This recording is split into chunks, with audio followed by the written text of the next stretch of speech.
Officer Cynthia Rivera has been with Boynton Beach Police for 13 years.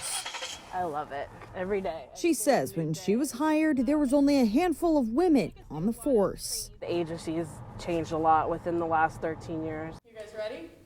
Let's do it. Rivera and 4 others sat down with me to talk about those changes. Who wants to start? Oh, this is going to be the best part.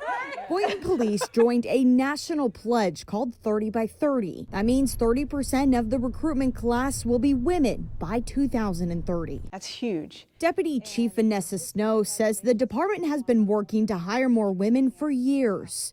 They want to set the example. This is the type of agency that we want other women around the country looking at and saying, wow, I see myself working there. The 30 by 30 pledge reports on average, women make up about 12% of police departments, with 3% being in leadership positions. Over the years, Boynton Police has had at least one female graduate from their academy. The department just had a female officer graduate in October. They're set to have another 4 female officers graduate by the end of the year. I would love to see more, for sure.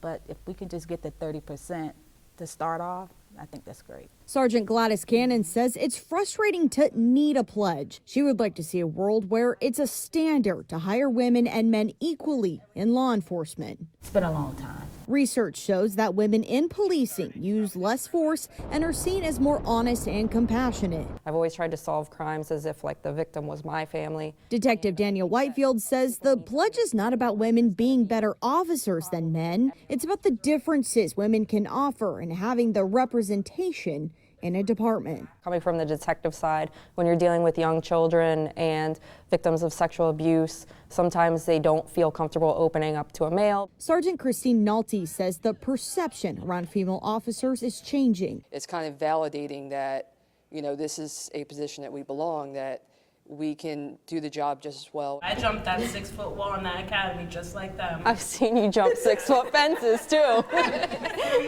The group says the 30 by 30 pledge is the right step for law enforcement, and they hope others follow Boynton Beach's lead. It would be wonderful to live in a world where everybody can see themselves here. In Boynton Beach, I'm Miranda Christian.